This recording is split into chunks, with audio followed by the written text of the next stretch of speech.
Hey guys, what's up? And welcome to Somewhere in the Middle. Tonight it is just me. Suni is taking some time to do some things, and you're going to get a good show tonight. We're going to be talking about a couple of things that I just couldn't hold until next week. So before I run the intro, I'll let you know what it is. First off, we're going to be talking about Jeanie Mai and Jeezy Jenkins. Their divorce is getting messy by the day, messier and messier by the day. There are accusations, there are photos of bruises. I don't even know what to think anymore, but we're going to talk about it. It's messy. Speaking of messy, we have to talk about Amanda Seales on Club Shay Shay. I think it was yesterday. Oh my gosh, I was fuming at this interview. I couldn't wait to talk about it. I have watched it twice, okay? As mad as it made me, I watched it twice, okay, to make sure that I was hearing everything that I heard correctly. So we absolutely have to talk about it. So buckle up. We're going to get started. Make sure you hit that like button. Make sure you are subscribed to the channel. We're running the intro, and then I'll be right back. You are now tuned into Somewhere in the Middle with Suni and Mo. Hey, hey, hey, hey. Hey, hey, hey, hey. Hey, Don on the beat. Hey, I got so many ups. Everywhere I go, I got so many ups. so many ups. I know they plotting against me. I know it's hate, they wanna kill me, but please don't tempt me, cause I got so many glocks. Hey, ain't none of them empty. Jesus said they would hate me too. That's how I know it's in me. I got so many ups. All right, guys, welcome to the channel. Happy Friday night. Somebody already asked, Christina already asked, what did I do to Suni? Why does it have to be that I did something to Suni? Suni announced last week that she wasn't going to be on the show. It was up in the air on whether I was going to do this show tonight, but I had to come on and do it because there are two things that I'm just like seething internally about, and I can't not talk about it. I can't wait a whole week because who knows what's going to happen between now and then. I mean, yeah. So here I am. It's Friday night and I'm doing the show by myself. If you guys are not interested in these two particular topics, I will be talking about some other things because surely these are not going to take up, a huge amount of time. But I definitely thought it was worth talking about because you guys know that I think we really pride ourselves on this show on calling out toxic Me Too type women, okay, that are on a path to destroy men in general and love to lie and love to paint this narrative that they're this victim and woe is me. And in some cases, they diagnose themselves with autism. Yeah. We're going to talk about that. So thank you to everybody who is watching right now. Again, please make sure to hit that like button.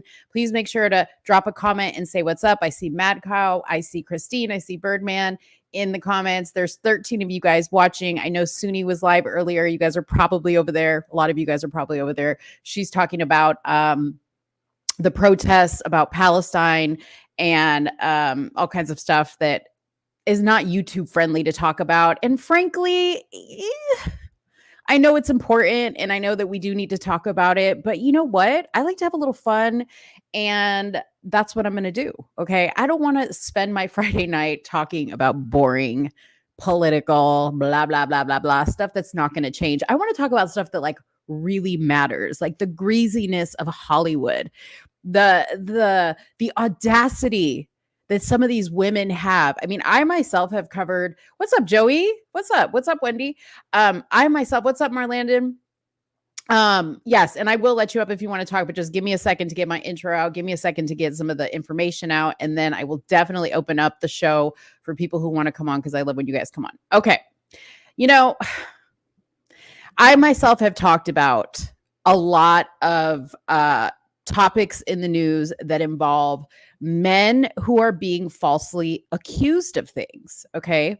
Now, I'm not saying that every guy that is accused of something is innocent or didn't do the things that he's accused of, but I am very much a proponent of being fair because we don't hear about it on social media because it's not newsworthy, but most of the time, a lot of these accusations from these women, sometimes these are women that are not famous accusing famous men. And sometimes the women are famous and they're accusing their famous boyfriends or their famous husbands of something crazy. Okay.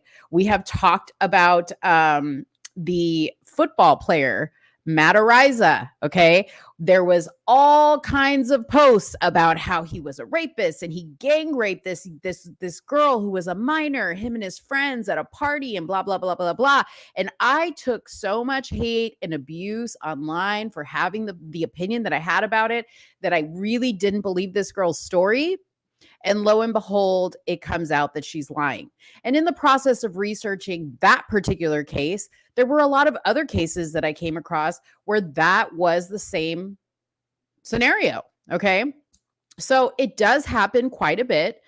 And I really am perplexed on this whole Jeezy and Jeanie Mai Jenkins, his soon to be ex-wife, when the divorce is finalized, if she doesn't stop adding stuff onto it. I'm really perplexed by this because I am a fan of Jeezy's. I wouldn't say I was a fan of Jeanie Mai, but I used to watch her on The Real. I watched her podcast that she did on her YouTube channel called Hello Honey, that she did with her mom, that she had Jeezy on, that she, documented her whole entire life. So I'm very much familiar with her and a lot of the things that she said. So I really feel like I wanted to come on here and talk about that. Okay. So we'll start with that one first. And then we're going to lead into the Amanda Seales interview that she had on Club Shay Shay with Shannon Sharp. Okay. Because I just could not believe it. And a lot of people have messaged me and they're like, who's Amanda Seales? Shh, don't let her hear you say that, okay? Because you are going to be accused of racism. It doesn't matter if you're white or black, you're going to be accused of racism because she refuses to not be seen, okay? She refuses to not be seen. And she said some crazy stuff on that interview. And I know that Suni's not a big fan of Shannon's.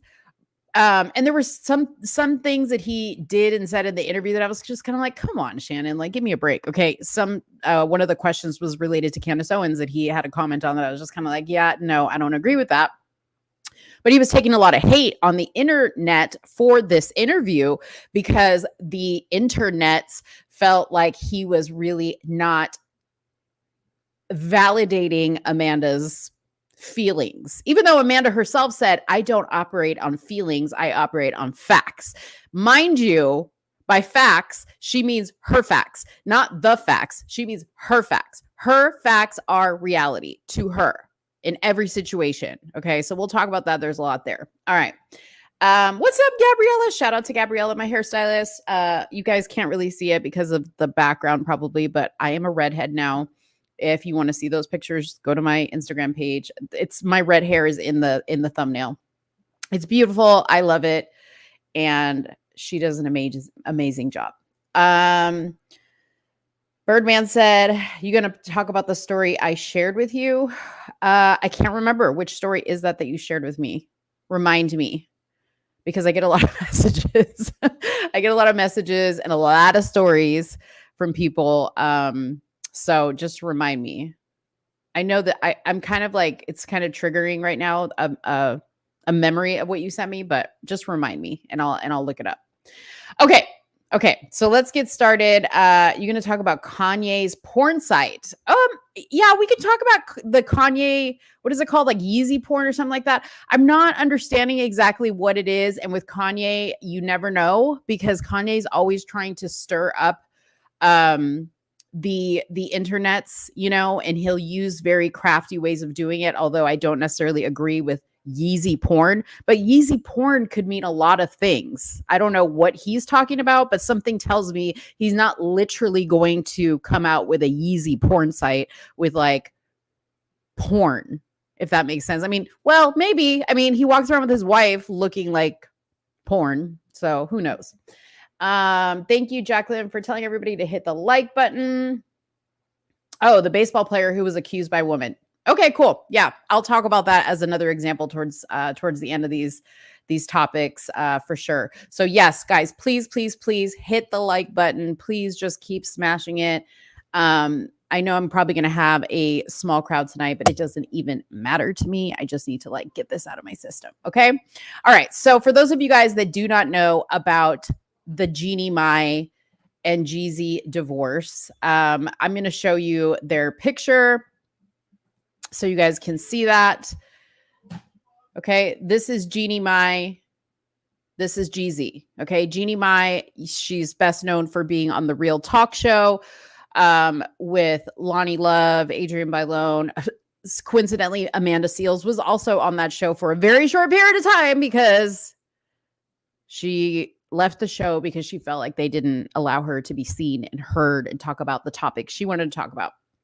Jeezy is a rapper. Okay. Businessman, entrepreneur, now author, blah, blah, blah, blah, blah. This right here, if you're wondering what it is a picture of some part of Jeannie's body with a bruise. Okay. This is part of the evidence that she has released in regards to her claims. Okay. Now, Jeezy has issued a statement that he denies all of these accusations. Of course he is, because nobody's going to come out and be like, she's right, I abused her. I don't know. Maybe somebody might.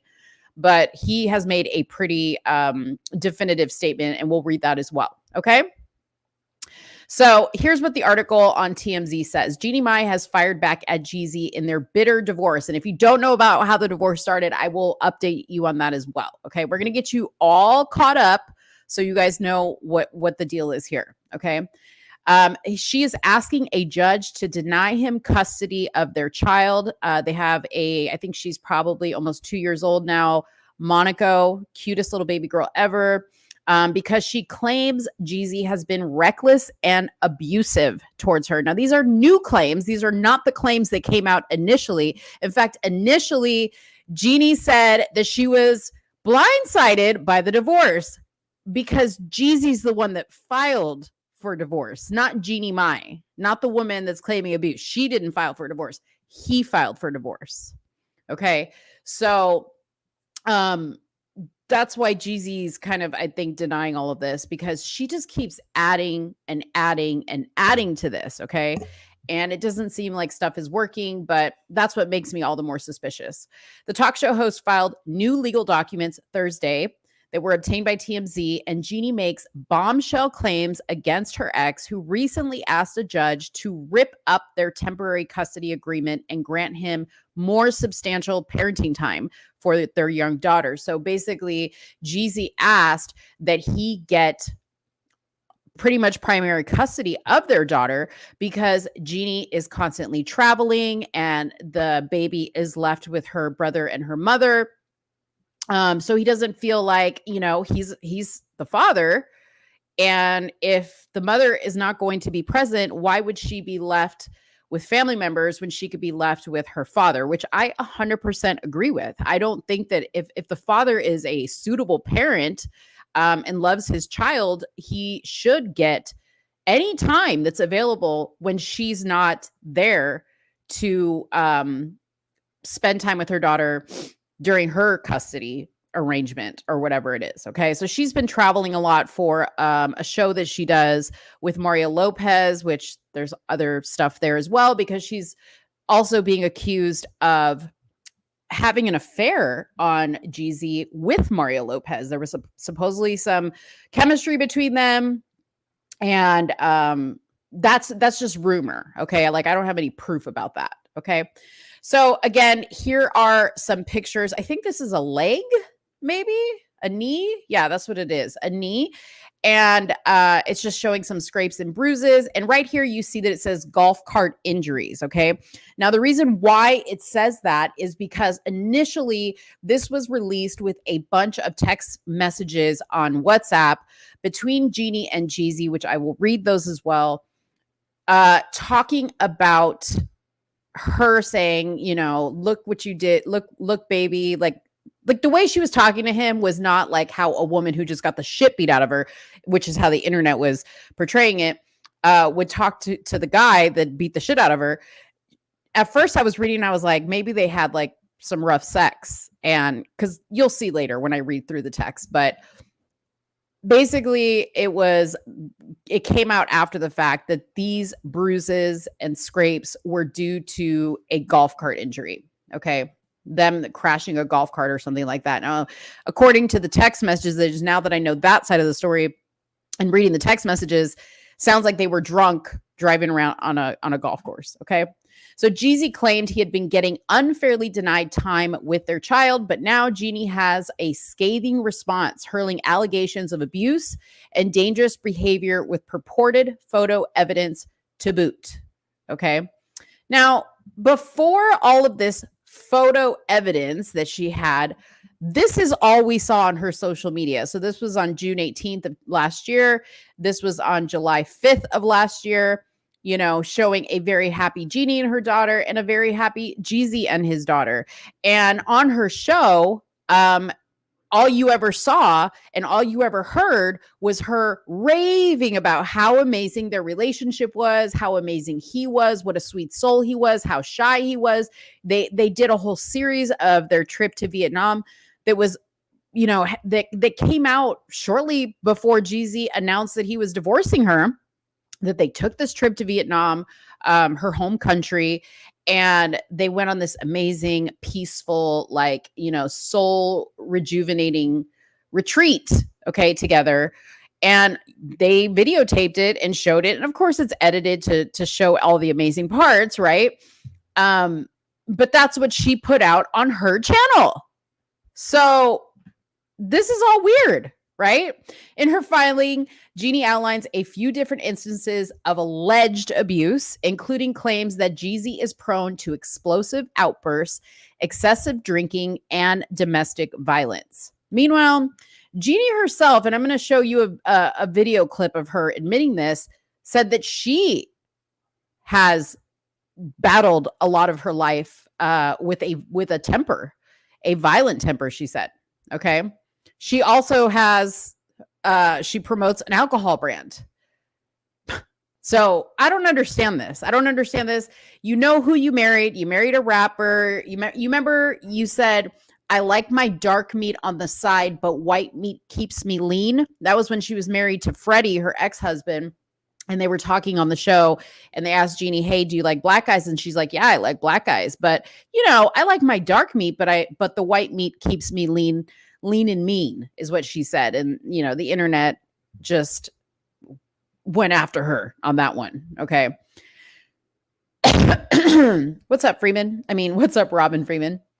Jeannie cites one alleged incident from April 2022 when she says they were at the Ritz-Carlton in San Francisco and claimed Jeezy choked her from behind while she was going up some stairs and alleges he even pushed her down those same stairs. Now, there is a incident report from the Ritz-Carlton regarding this situation. Jeannie claims, excuse me, hotel security intervened and took a report. Now, they took a report. I don't think any charges were filed. I don't think the police were called. Okay? An alleged copy, because the Ritz-Carlton hasn't substantiated this report, of which she attached here, we'll see in a second. There's no explicit mention of choking, which is correct. So when you read through the report, it doesn't detail anything that she claims happened. But the report does include mentions of a security guard mediating some arguments between them. Big deal, right? Like, you're drunk, you're at a hotel, you get in a fight, you're arguing. It's not illegal. And a huge hotel like the Ritz-Carlton is going to document that, right? Because they don't want to get sued. But again, it's just her word against whatever this report says. The guard also writes a lounge server had reported seeing Jeezy push Jeannie, a secondhand account. Okay. I don't know if they're going to call this guy to testify, but he was not listed in the documents. I believe they are calling a therapist, Jeannie's therapist, to testify, a friend, and somebody else. I can't remember, to testify on her behalf. Not the Ritz-Carlton lounge server. Okay, so here is the picture, and I'm going to see if I can get this larger so you guys can read it. But this is the WhatsApp message. I guess she has him stored as cheesy. in her WhatsApp.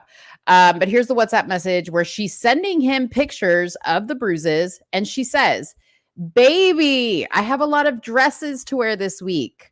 And he says, I'm so sorry, babe. I haven't forgiven myself for putting you in danger. I've been uneasy and sad about it. Okay. Now we know that this is a result of a golf cart accident. Okay. Not that he pushed her. Because when you read that, you're like, wait a minute, that's not how you talk to the guy that just beat the shit out of you. Right. But it would be what you would say if y'all got drunk that night and got crazy on a golf cart and crashed he was driving, he crashed it, and he feels bad because she got hurt. Okay. In another alleged instance of recklessness, Jeezy claims Jeezy crashed a golf cart they were both in when she alleges happened as a result of him being too drunk. She attaches alleged texts between herself and Jeezy where she shows off bruises she says she sustained from the crash, and the text appeared to show Jeezy being remorseful and apologetic. Okay. Now, here are some photographs of a weapon because there is another allegation here. Okay. Jeannie also claims Jeezy would leave guns all over the house when their young child was around. Photos of which she also attaches and claims it was incredibly dangerous. For all these reasons, Jeannie is asking a judge to deny Jeezy's request to grant him more custody, essentially saying it would not be safe for their kid. Okay. So it looks like right here, there's just like a gun laying in front of a bed. I'm pretty sure she took it out from underneath the bed to take a picture of it, because I don't know anybody who leaves a weapon of this magnitude just laying on the carpet in front of the bed. Okay. Then here, it looks like there's also a weapon. I don't know what it's on. And the clip is right here as well. Okay. Did somebody put it there? Is that how she found it? I don't know. Now, granted, Monaco just started walking. Okay. So if the gun was way under the bed or propped up on the side of the bed, and this was maybe on top of a counter or by a nightstand, a baby is not necessarily going to get to that. Okay. I understand weapon safety is very important, but we don't know where this is. Like, we don't know where this is. They had separate residences. He had other houses. They had a house together. They had an apartment in another city. So who knows where this is? This could have been in an apartment that the baby wasn't even in. I don't know. I agree, Joey. The photos look staged, and she could have possibly framed it that way. That's what I'm saying. Like, you can't prove that this is how he was leaving the weapons around the house. Okay. Jeannie also claims Jeezy would leave weapons and guns all over the house with their young child around. And these are the photos. Okay. So for all these reasons, Jeannie is asking a judge to deny Jeezy's request to grant him more custody, essentially saying it would not be safe for the kid. So this is what Jeezy responded back. He said, the allegations are not only false, but also deeply disturbing, especially coming from someone I loved. This malicious attempt to tarnish my character and disrupt my family is ridiculous. It is disheartening to witness the manipulation and deceit at play. And at this time, my main concern is being an active father to our daughter as I continue to fight for court-mandated joint custody. Rest assured, the truth will prevail through proper legal channels. Says, as for Jeezy, he has denied what Jeannie's allegations are, taking to Instagram with this statement, which I just read to you. Okay.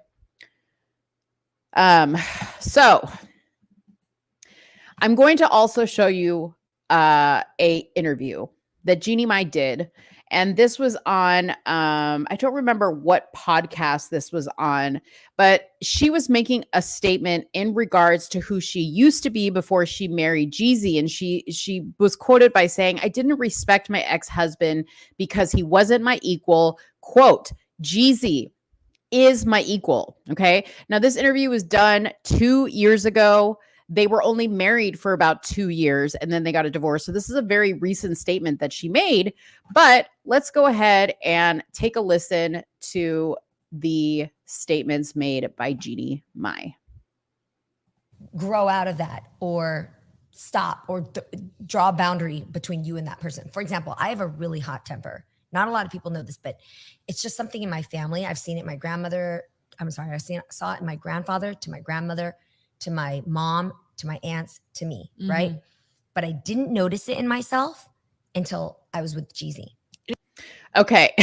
So there you have, there you're, I'm going to play more, but there you can hear, she admits that she had a really hot temper and that it actually runs in her family. Okay. Now, because I watched the Jeanie Mai podcast, there was a very, very emotional episode with her mother where she talked about some of the childhood traumas that she had with somebody in the family allegedly sexually assaulting her and her not feeling safe because her parents were divorced. Her dad wasn't around. Her mom had a temper. Her mom was always crazy, all this stuff. Okay. So you start to see the picture, the very familiar picture of the type of woman that we often see in these types of situations. Okay. And I'm not trying to be offensive to anybody. And I know that somebody's going to watch this later on and they're going to be like, abuse is real and childhood trauma is real. Okay. We all have childhood traumas. I get it. Okay. But earlier in this interview, Jeanie talks about how she really respects people who are self-reflective. Okay. Jeanie has made a podcast out of being self-reflective, but it's a bunch of bullshit. Okay. There's a lot of people that have come out and said stuff about Jeanie and have said that the way she portrays herself on her podcast and on her show is nothing like she really is. Okay. Jeezy himself has said that. And speaking of Jeezy, okay, this is Jeanie admitting that she has anger issues. Okay. And I'm not all up in the street scene of what Jeezy was involved in. But as far as I know, Jeezy had beef with Gucci Mane and a DUI, and I think maybe 2 DUIs. And I think that's it. Okay. Yes, he was in the streets and he had a gangster type lifestyle, but I don't think Jeezy has been known for having like this really hot temper. Correct me if I'm wrong. If there's anybody that knows Jeezy better than I do, please correct me if I'm wrong. Cheryl says, I think that whenever one parent is traveling, the child should be allowed to be with the other parent as long as the situation is safe. Exactly. It's the best place for the child to be. Let's keep listening. Interesting. You didn't notice in your previous marriage? No. Because it has to do with the type of relationship you have and the type of respect you have for that person to mirror things back to you where you actually would stop you in your tracks and evaluate yourself, So you had it. So I had it, but nobody ever called me out on it. Also, in my line of work, sometimes being a boss isn't so great for you because you have a lot of people who just agree to what you want. They're yes men, right? And so I didn't notice that I had a hot temper until I got with Jeezy. And here's a person who is my equal and I really respect. And when I would spew some of my old habits, and he was like, like, who? That's not flying here. And also, it would trigger him to come back at me with things where I was like, who the fuck do you think you are? But I was triggering him. So through work, we learned that we both have certain habits that to the everyday person, from friends, family, fans, they'll never see it. Mm-hmm. But to the person who loves us deep enough, you can press that button and boom, the dragon comes out. And we both have it. So we had to work on that. But he never told me to fix my temper. I just saw it and I thought, unless I want to stay in this place where I lose this person I love and I stay in my comfort zone of doing what I want to do and function the way I have for the last 40 years when nobody else had to stop me. Which obviously has done quite well for you. Right. I could have. But this was something. I mean, you hear the lady, she's like, oh, obviously that's really worked for you to be this way. So see, this is the problem, is this has worked for Jeanie. She refers to herself as a boss. She's used to people telling her yes. And, she even spoke about how when she got married, she was really excited about the idea of submitting to her husband, being in control of everything else in her life, and then coming home and allowing her husband to lead. But I think when you have this type of mentality like Jeanie does, and I'm going to label it a very feminist mentality, and I'm only saying that because I have watched a lot of her stuff. I'm very aware of her opinions on things, and she's a feminist. She is a feminist, okay? So I think deep down, her soul craves to be this like submissive, let your man take your lead type of woman. But in all reality, she's not going to relinquish that control. Okay. Because she grew up in a household where the mother ran everything. Okay. I'm going to tell you to like what extent of a female example she had. Okay. Her mom and dad got a divorce when she was very young. Her and her brothers were very young. And her dad actually stayed in the house, and her mom's new boyfriend or husband moved in, and they referred to him as Uncle whatever his name is. Okay. So how crazy is that? That the mother moved the new boyfriend in while the father remained in the house, but told the kids that that was an uncle. Okay. She's still with this guy to this day, and she has a good relationship with her ex-husband. But yeah, now the jig is up. He's not the uncle, you know, him and the mom are sleeping together. They're married. So that's the type of example she had of a relationship, you know? So it makes sense as to why she's kind of, I guarantee you she was the fault in this marriage. I guarantee you. Let's keep listening. Something greater that I wanted, and also a great challenge to myself to say, what if, now that I know it exists and the dragon's there, what if I got rid of that? How do I kill that dragon or store it in its place so that it never creates havoc in my life? And that took work. So for me, I think I don't want somebody who doesn't change. I want you to change and grow, if it means growing into an even better version of what I fell in love with. Mm-hmm. There is this theory, it's called the self-expansion theory. So anyways, that's the gist of that interview. Very interesting to say the least. And I know that some of you guys may not even know what I'm talking about, or you're like, I see Robin here is like, I don't even know who this person is. You know, it's it's just something that I'm talking about because I feel like it's very important to discuss situations like this, because the internet tends to portray it in a certain way. Okay. Now, I want to take us back to when Jeezy actually filed for a divorce from Jeanie Mai. And then we're going to move on from this topic into the Amanda Seales situation. But it looks like in September of last year, Jeezy filed for the divorce, okay, citing an infidelity, or I'm sorry, she cited in the documents infidelity, an infidelity section in their prenup, and he's accusing her of gatekeeping their daughter, which means she was trying to keep the daughter away, okay? According to the motion, Monaco, the daughter, has been living with Mai in the couple's Los Angeles home, despite their agreeing to keep a visitation schedule in place until the end of the year.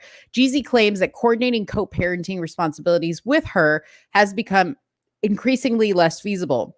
The rapper claimed that lack of consistency, continuity, and stability has been stressful for their daughter and created unnecessary tension in regards to each parent's duties and role. Additionally, Jeezy said that his wife has acted as a gatekeeper when it comes to exercising her parenting time and rights. While the rapper said it does not come from or with malicious intent, he claimed that the confusion and tension between the parties is working to stifle the development of his relationship with Monaco. Jeezy's motion requested a hearing to address the temporary legal and physical custody arrangements and enter a temporary order in accordance with their daughter's interest. Less than 2 hours after Jeezy's motion was filed, Mai submitted her response and a counterclaim to her husband's September complaint. Before Thursday's document, the Mai, who is 44 years old, Jeanie Mai, who's 44, only briefly addressed the divorce publicly after announcing in October that she would take a break from social media, which she did. In her counterclaim, Mai said she is seeking temporary and permanent physical custody of their daughter, but joint legal custody. The filing also discloses details from the couple's prenup, including a section regarding infidelity. So basically, she was trying to keep him from getting anything that was agreed to in the prenup, because I guess there was a clause of the prenup that said if you were unfaithful in the marriage, that deals off. Okay. Oh, we got a breaking news from Kevin DeCoon. Breaking news: Trump indicted for eating Orville Redenbacher microwave popcorn at an AMC movie theater. What? That's so funny.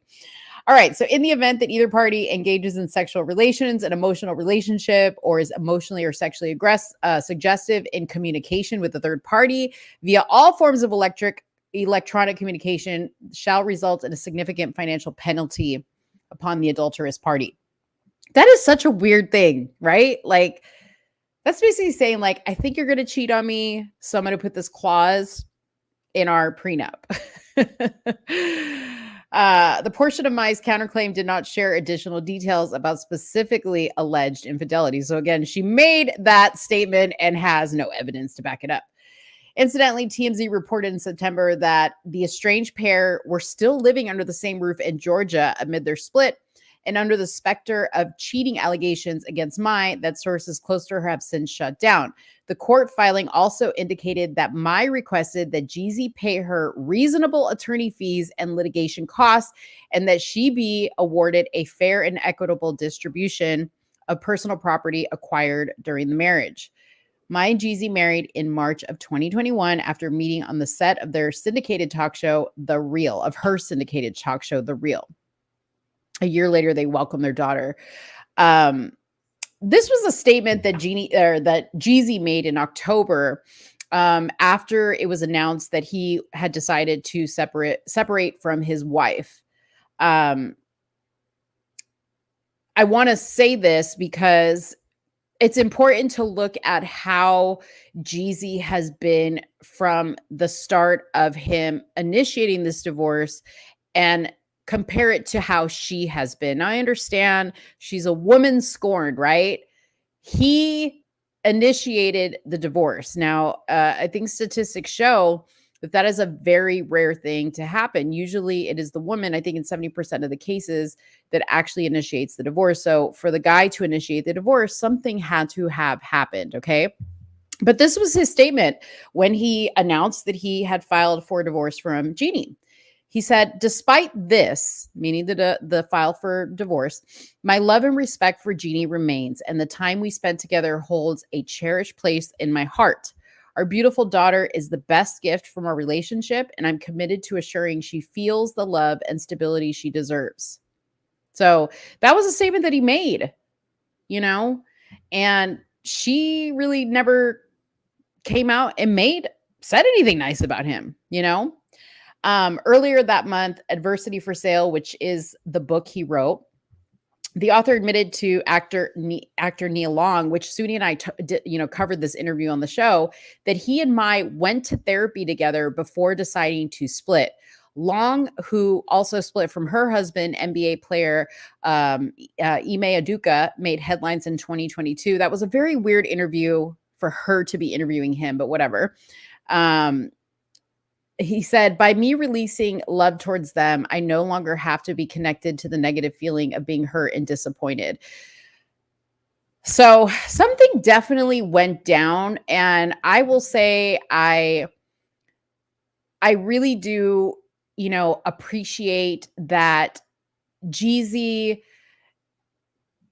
isn't talking negatively about Jeannie, which is amazing. Because he could be, because a lot of people have, including Jeannie's ex-husband, Freddie. Okay. That was a weird situation. For the longest time, Jeannie said she didn't even want kids. And then her and Freddie divorce. She immediately starts seeing Jeezy. And within a couple months, maybe less than a year, she was pregnant, and he also did the same thing. He moved on and he had a baby with another woman. So yeah, it's all very interesting, people. It's all very interesting. So I will keep you guys updated on that, but just toxic female behavior. You know what I mean? Toxic female behavior. So let's talk about Amanda Seales. How many of you guys, let me know in the comments, how many of you guys saw the Amanda Seales and Shannon Sharpe interview on Club Shay Shay? I'm going to tell you who Amanda Seales is if you don't know who he is or who she is. So don't worry about that. I'm going to show you some clips, but let me know in the comments if you saw this interview. Tell me what you think about what you saw in this interview, some of the statements that she made in this interview, which we're going to discuss. And I'll tell you guys a little bit about Amanda Seales while I hear what the comments have to say, what you guys watching have to say. I'm really, really interested on you guys' thoughts. You know, funny enough, I was looking on Twitter. The Jeezy thing is trending. This one isn't. And I'm really surprised it isn't because I'm telling you, some of the stuff she said was crazy. It's crazy. Not some of the stuff. All the stuff she said was crazy. Every single friggin' thing she said was crazy. Okay.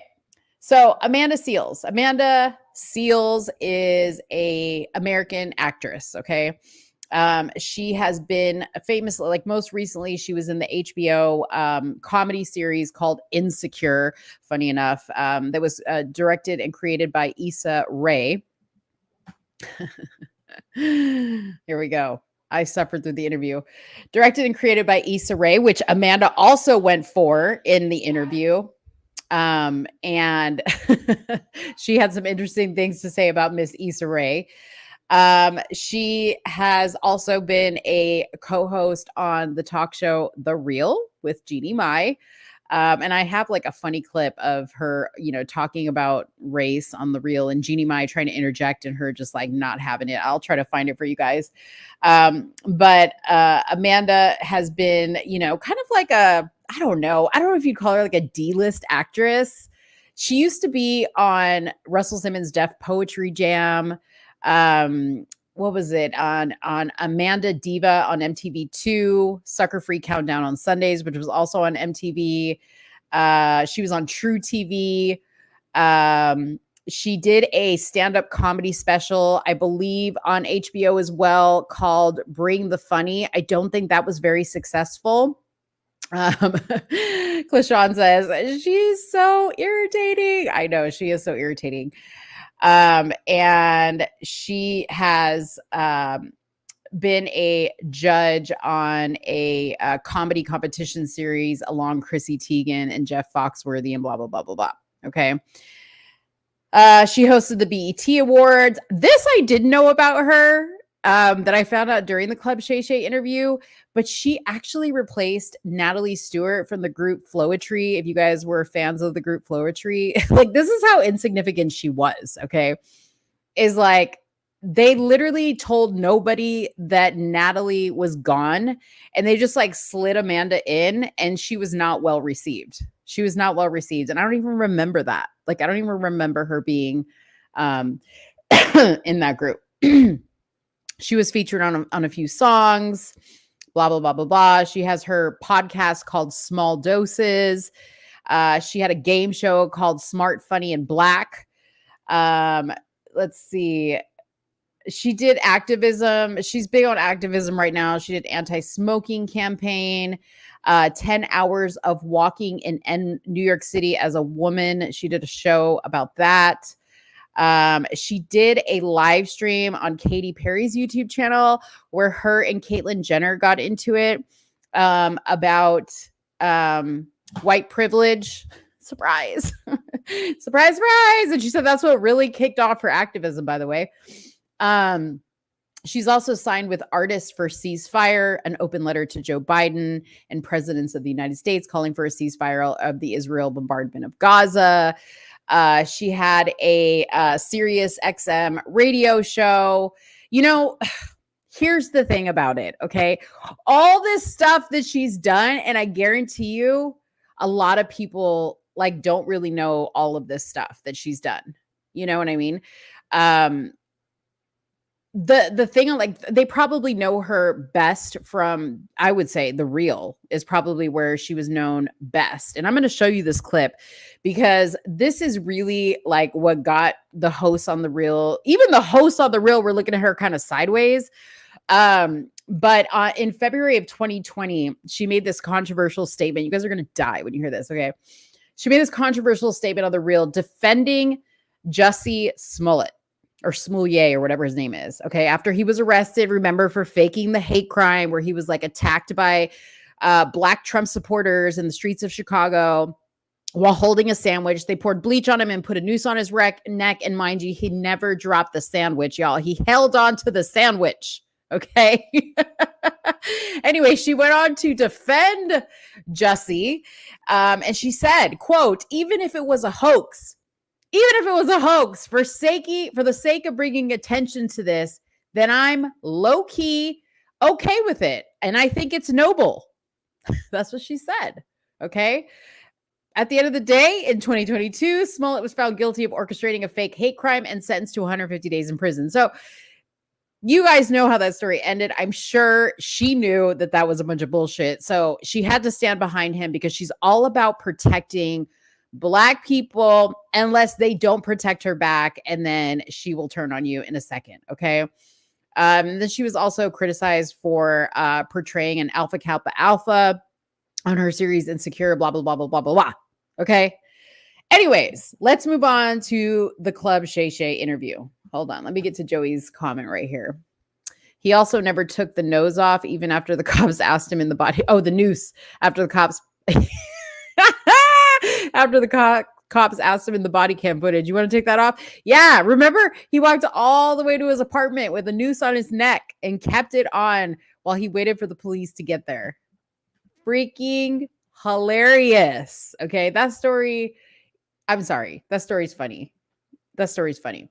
Okay. So let's start with the craziest thing that she said on the Club Shay Shay interview. And then I'm going to show you some of her reactions to some of the backlash that she's getting. Okay. So this is her talking about her autism. If you didn't know, she had autism. Okay. Here we go. So let me ask you this.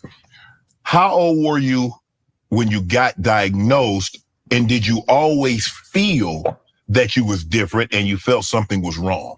Well, what's today? Today is Thursday, the 18th. So 42 and however many days until I was just. Okay. Literally, she was diagnosed with autism like this year. Yeah. Pay attention to the wording. Okay. Now, I might show you a little bit more from this interview, but earlier, right before this, she talks about Shannon. Quite literally, I do not interject my feelings. Now, you notice Shannon said the word feel. I'm going to run it back again so you guys can hear this again, but he was very strategic in asking her this because what she starts to respond are her feelings, not fact. Okay, so we'll run it back. Hold on. Just recently diagnosed. Okay. And this came out of this situation because so many Black women who are autistic said to me, I see you. You need to. And I've always thought, you can look at other interviews. I have mentioned before, like, I think I'm on the spectrum because I'm an 80s baby. This was not really a part of the narrative. Right. And as we started seeing more about autism and you start seeing shows about different characters, and I start learning more like from people like Holly Robinson Pete, I'm like, this feels really like me. This feels really like me, says the woman who doesn't go off of feelings. She's an 80s baby. She started seeing characters portrayed in shows. So she was watching people portray autistic people. And she was speaking to Holly Robinson Pete. Holly Robinson Pete has a son who's autistic. And this is how she got to the conclusion that she was autistic. So let me ask you this. How old were you when you got diagnosed, and did you always feel that you was different and you felt something was wrong? Okay, so he said the word feel. Okay, let's keep moving on. But then, I think sometimes we're afraid to learn certain things. Yeah. So 60s and 70s babies just got whipped and put to bed. And to be honest, it's true. And to be honest, I just want to say, like, so my mom, so in this revelation, my mother started looking up like symptoms of autistic children and was like, oh, you exhibited all of this, but I didn't know what to do with this. She's a single parent. She's trying to figure it out. But I really... Okay. Drop a 1 in the comments if you're a fan of Jesse Lee Peterson. Drop a 1 in the comments if you are a fan of Jesse Lee Peterson. Because if you are, you're going to know what I'm saying right now. Jesse Lee Peterson always says evil is born within the woman. Okay. It comes from the woman. And this goes back to Eve taking the bite of the apple with the serpent and blah, blah, blah, blah, blah. Okay. You guys might think he's crazy, but the more I hear these types of stories, the story about Jeanie Mai and how her mom was, okay, and how this one's mom also kind of helped her in realizing that she was autistic, okay. Single parent, no father involved. That was the same thing with Jeanie Mai, right? I'm just saying, y'all. Jesse's got a point. Just thank my mom, because what my mom couldn't show up for me emotionally, I realized that she was able to, at the very least, that's not even fair to say, she was able to still let me be who I am instead of beating it out of me, right? Which happens to so many kids. She should have beat you. Okay. Your mom is to blame because she was your first enabler. Okay. She should have beat you. She should have, because you were out of control. She had no father to parent you, and she just let you run wild in these streets. There's some stuff. You know what? I am going to go and open up the Shannon Sharpe interview, and we are going to watch the first 5 minutes together, because I can't just do this in little tiny pieces. I need you guys to feel and understand the full flavor of crazy. Okay? It's misunderstood, you know, like, and she's West Indian, La Japal Grenada Massive. And so, like, I'm over precocious, you know, loquacious child that's always talking. And they're telling her, like, why you letting her just do all this talking and all of that? Why she's too fresh? She too fresh. Why you doing all? Why you letting her just run shimoto? And my mom is like, that's Amanda. Like, let her live. Right. And most, let's be real, most parents. That's what happened. No. Shut it up. Precocious. Okay, so let's see what Amanda responded to this. They cut out at the end. He was asking, no, I have not been clinically diagnosed by a doctor, because I'm not paying $10,000 to do that. And most people will tell you that at this age, you don't need a clinical diagnosis in that sense.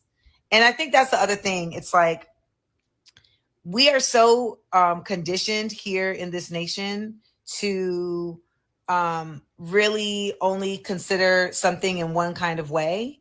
And I will get back to that. Okay. So this is her responding because people were asking her, were you clinically diagnosed? And the reason why they were asking her that was because when Shannon asked, what age were you when you were clinically diagnosed? He started to press more and more and more. And you guys are going to see when I play the full interview, the beginning part. He started to press more and more, and she really danced around. Yes, people are clinically diagnosed. She didn't really say she was clinically diagnosed. So people were smart and they caught on to that. And this was her going live after the interview, because she went live to watch the interview live. She's so narcissistic, okay, that she did a whole live while the interview was actually premiering live on Club Shay Shay's channel. She did a whole live watching it. Like, she's crazy. She's crazy.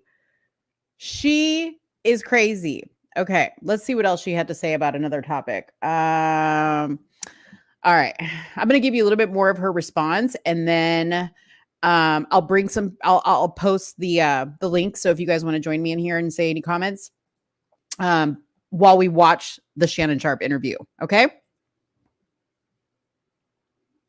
Here we go. I was really dreading today, and I felt very dense and very heavy. And you all have really poured in to me with so much love. And I was not expecting that shit. I was not expecting it. So I just wanted to say thank you. And I appreciate you. I was resting on my hand, so that's why this looked like this. But I thank y'all from the bottom. So she's happy because she was validated by people after the interview. Here's another comment. So now the class act, baller alert, yet another Black space, because there is such a dedicated effort to degrade me and defame me. It is beyond my scope of comprehension. Wants to suggest that because my autism diagnosis did not come from a clinician, that it is not valid. What's not valid is people speaking on things that they don't know about. And my autism diagnosis is not for you all to discuss. It's not up for your debate. It's not for us to discuss. You went on a huge podcast and admitted to us that you had autism, and that's why people don't understand you. What do you mean it's not for us to discuss? Then don't talk about it. Like, you put it out on a public platform. You're a public figure. What are you talking about? And anyone who is speaking on or trying to invalidate diagnosis that comes outside of a clinician is only revealing that they actually don't know anything about autism diagnosis or autism. So, because she's an expert. I just want to once again thank you all for the love. And this is further proof of why we as Black people, here we go, particularly in Black media spaces, we are our own worst enemy. And I guess, again, it's just another day of being on the fringe and being in the margins. And anyone who comes in my comments to try to defame me and degrade me, you'll simply be blocked. I, again, will no longer argue what I know with what you think. Okay. I forgot to tell you guys her educational background, by the way. So let me just tell you that really quick, and then we'll move to the Club Shay Shay interview. I'm going to post the link here if anybody wants to come on and do live reactions with me. But let's see here. So, okay. So she moved to Orlando, Florida after she was born in Grenada. Her father or her mother was born and raised in Mount Moritz, Grenada. Her father is African American. Okay. As a result, both she and her mother are dual citizens of Grenada. She moved to Orlando, Florida in 1989, where she later attended Dr. Phillips High School, which she talks about in the interview as being it was a super racist place for her. And I think we will cover that in the interview, because that's where Shannon really kind of checked her and said, wait a second. Okay, maybe you're looking at this all wrong. And she also had said when Shannon was doing that to her, she was getting very, very frustrated that he was trying to, in her words, invalidate her experience. She didn't like that. And she was like, you're not going to tell me that these teachers weren't racist. And she also went live after that, and she was just like, Shannon really played in my face. Like, he has never treated anybody like that. No, honey, go back and watch the interview he did with Monique, and you will see that he did the same thing and said the same thing to her. He told her, maybe you're looking at this wrong, when he claimed that Oprah and Tyler Perry and there was racism, blah, blah, blah, blah, blah. Okay. So don't say that you're the only one. She loves to be a victim. This woman lives to be a victim. Anyway, she graduated from SUNY Purchase, then acquired a master's degree. I wonder if she paid her school loans in African American studies. She referred to herself as a scholar of African American studies, and she also had a concentration in hip hop from Columbia University. Imagine paying Columbia University tuition, if she even paid tuition, because she probably, I don't know if she got in on a, what is it called? What is that? When you're like a minority, whatever. Anyways, imagine paying for a Columbia University tuition to get a degree in hip hop and African American studies and not do anything with it. Okay. Before we move on to the Shannon Sharpe interview, let me just say this. Amanda, you have to be the problem. You have to be the problem. And I'm only saying that because every single thing you have done, including your relationships. Oh, because I forgot to tell you about one more thing. I'm going to mention one more thing because this all ties into why I'm here tonight. Okay. Every single thing she has done has fallen apart. And when she's asked about it, it's always somebody else's fault. It's always because they couldn't accept her for who she was. Okay. She was on the set. She was on the set of her HBO, I think it was an all-black cast called Insecure, created by Issa Rae. And she got reprimanded on that set because a set assistant who was in her trailer, yes, affirmative action, Joey, a set assistant that was in her trailer, she asked if he had put a poster of Martin Luther King in her trailer. And he was like, no, that wasn't me. It was a black guy, right? He said, no, that wasn't me. She goes, really? Because you're the only revolutionary, insert the N-word, here. And I guess the guy said to her, I'm not an N-word. And he went and told the people in charge on Insecure, and they came back and they told her, you can't talk to people like that. And her response was, but we say the N-word on the show. This is a black space. This is a safe black space. Why can't I say the N-word? The guy was offended. He didn't want to be called the N-word. This is why she is difficult to work with. Okay. Difficult to work with. Okay. I'm thinking that they've been giving away those degrees for a long time now.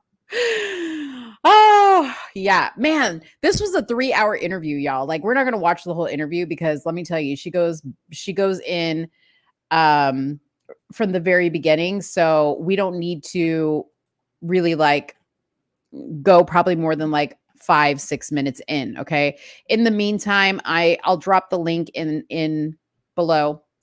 If anybody wants to hop up with me to watch this, I can have up to 10 people. So whoever wants to come up here, you don't have to put your camera on. You can join me and we can just react to this madness together. But yeah, I mean, Amanda, you're the problem. You're the problem, girl. I haven't looked to see if she has blocked me yet. Because she said that anybody who dares disagree with her is going to get blocked. And I like reshared her post. So you get a notification when somebody reshares your post. And I'm sure she's going to block me. I'm just like waiting for it. And I can't wait because I have other accounts I can look at your bullshit on. Not that I will, because you're just kind of like, your 10 minutes are about to be up. Like nobody really is going to care. I kind of feel like this is her last ditch effort to be relevant because she's been on the Breakfast Club a few times. And let's just face it, whether you like him or you don't like him, Shannon Sharpe is making some headway. He's making some moves. People are talking about him. So if you're seen on his podcast, you are going to be talked about. Now, I said earlier, she's not even trending, but regardless, I think that she was trying to go on here to make herself relevant. I will play at the end of this a little clip of Shannon's nightcap show that he does with Chad Ochocinco, where they talk about this interview. And Shannon was a little bit kind of like backtracky, in my opinion, and very like, I understand, right? Because his podcast is known for being a place people come to speak openly, right? So he's not going to like slam people and be rude and whatever. That's just not what he does. He brings them on here. He asks the questions. He allows them to talk, and it works for him. It works for him. He's just not the podcast that he's going to call you out and he's going to have a debate. That's just not what he does. But I'll play what his commentary was on that so that you guys can see. Okay. All right, here we go. Hello, welcome to another episode of Club Shay Shay. I am your host, Shannon Sharpe. I'm also the proprietor of Club Shay Shay. The lady that's stopping by for conversation on the drink today is a multi-talented, prolific comedian, actress, writer, producer, director, TV host, syndicated radio host, author, podcaster, DJ, rapper, singer, poet, media personality, performer.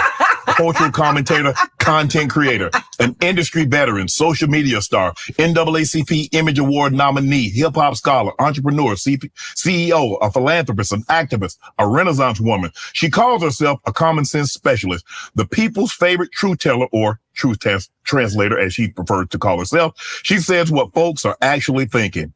Welcome to the show, Miss Amanda Seales. You ran it down. How was that? I mean, so how was the intro? Did I leave out anything? That was the best intro I've ever had in my life. You like that? That was fabulous. Because you was a little worried. I mean, when you came in, you was like, baby, I wasn't worried. You was like, oh, you don't know. You like, you so. She's lying. She was worried because she did admit on her live that she did after that, like the video that I was showing you guys earlier, that she was assured by his producers and his team that it was going to be a safe space. She loves that word, safe space. All these people that just feel like, oh, I'm going to get attacked. I need to be in a safe space. So you're so formal. Why are you being so... That's not worry. That's me trying to welcome you. That's not me saying... That's not how you welcome me in my own house? No, because I know that I have a lot of energy when I come into a space, and people will be like, oh, you know, it's a lot of... So I have been trained over the years to try to make people feel comfortable. Okay. So that's what I'd be trying to do. Well, I'm trying to make you feel comfortable. Are you comfortable? Yes. You know, normally when guests come on the show, we like to have a toast. So it's bad luck to toast a spirit in water. Okay. So a toast. All the best. Thanks for stopping by. But I had to jump on this right quick. Go on ahead with it. Yeah, this is, sorry, I'm going to have to keep stopping it because I don't want to get copyrighted. But Cheryl, that is a great observation. If you notice her body language, she often has this quality of like a little girl. Like, you know, she sits like this. And one time she was on Hollywood Unlocked with Jason Lee, and she was like, you know, she had her shoes. She always takes her shoes off and she sits Indian style. She's very, in my opinion, unprofessional in a lot of ways, which gives her this very like immature kid-like quality. And I think that that's part of the problem. And I don't think that makes her autistic. I just think that that is part of, I think she's very emotionally immature. And that's what she's displaying. So great observation there, Cheryl. Real good folks, go out and get your bottle of this Shea by Laportier. So how are you? How am I? I am, that's a loaded question. I'm evolving. That's how I am. I'm evolving. I've had a lot of information and a lot of slander at the same time. Okay. And in the past month, it's just been a very like difficult time, but there's been really beautiful things that have come out of it that I will speak to, you know, in this conversation. Well, since we started there, we'll start there and we can go to another direction a little later. What started this evolution? What caused Amanda to all of a sudden see things, or not see things differently, but maybe see things as they actually are? Because so many people were seeing what I was experiencing, and they shared with me that they had had similar experiences. Okay. And so I recently was diagnosed as someone who has autism spectrum disorder, which is very difficult to identify in Black women because of racism. Here we go. Look at that face, which is very difficult to diagnose because of racism. Insert ding and like little two everything. I'm warning you right now. Everything is about race in this interview. Just be prepared.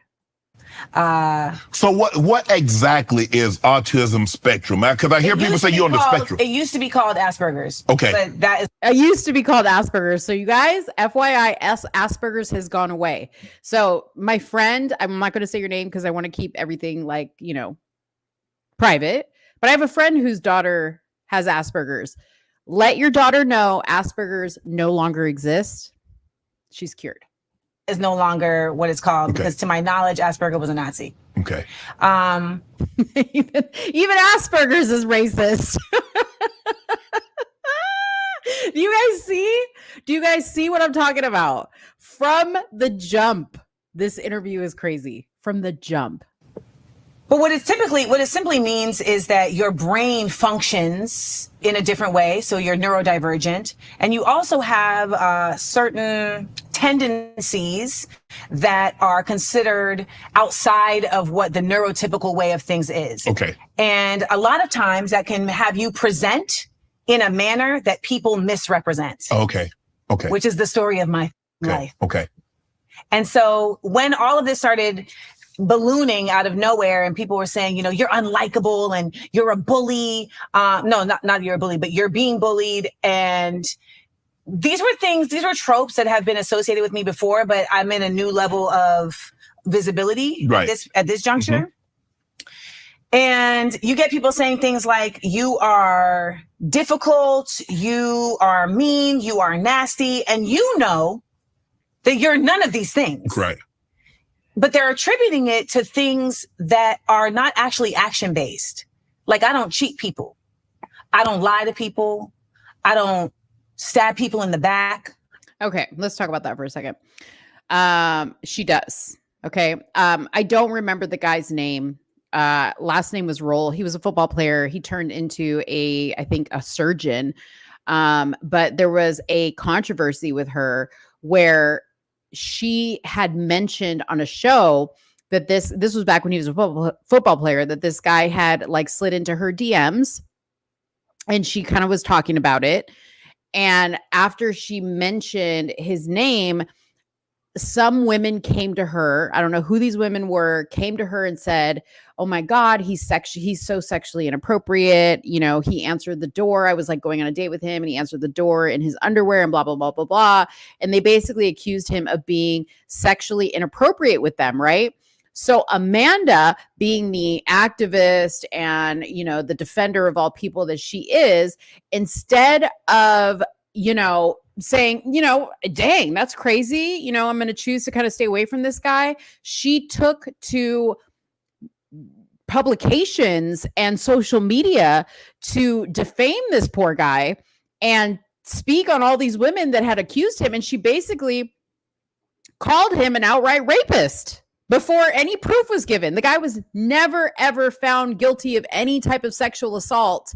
None of these women ever pressed charges, but Amanda came out and she said all this stuff, and she later had to retract it because this guy took legal action against her and said that what really happened was that Amanda slid into his DMs and he just wasn't interested because she came off very, very strong and he just really wasn't interested. It just wasn't his type. And he said he felt like the way she was acting was as a result of being rejected. Okay. So she lies. Okay. She lies. And she had to come out and say that she lied, by the way. So this is what I'm talking about, is these Me Too type women, right? Believe all women. Just because these women said it, now I have to come out and tell everybody. I have this huge platform. Tons of people follow me. I'm going to come out and tell everybody that this man, this football player, now turned surgeon, is a rapist. This is what she does. No. She is a young person. Do you know how disgusting that is? And that cornball who loves to make you aware that you are an alien.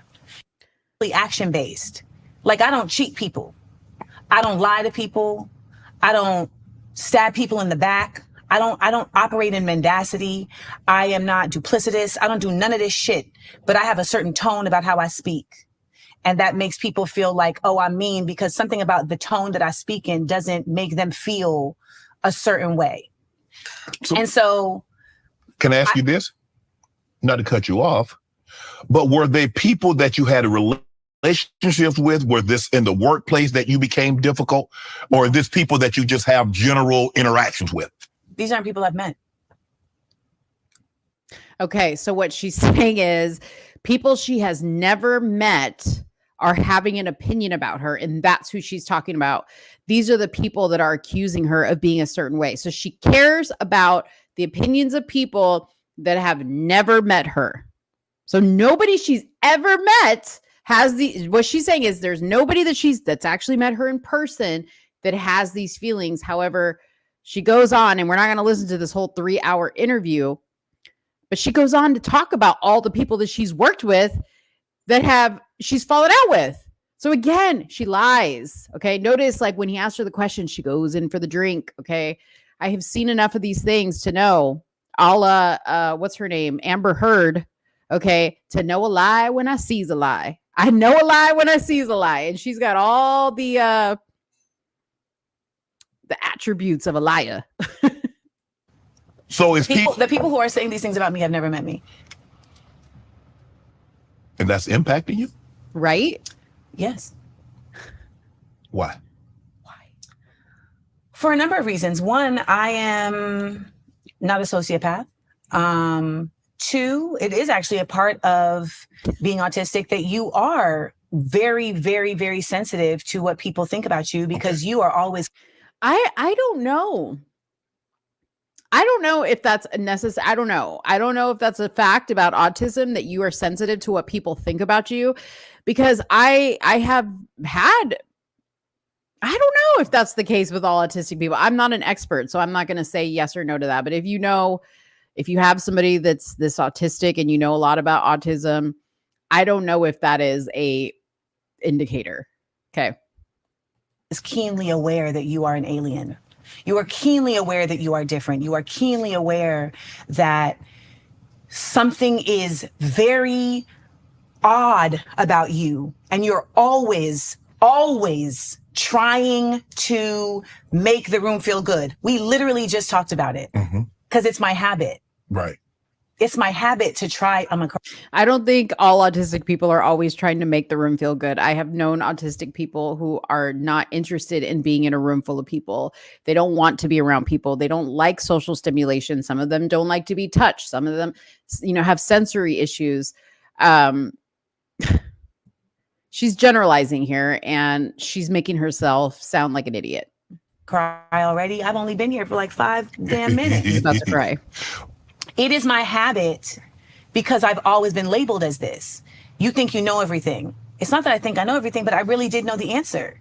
And I'm thinking I'm helping the room out by having the answer. Oh. But they like, think you're a know-it-all.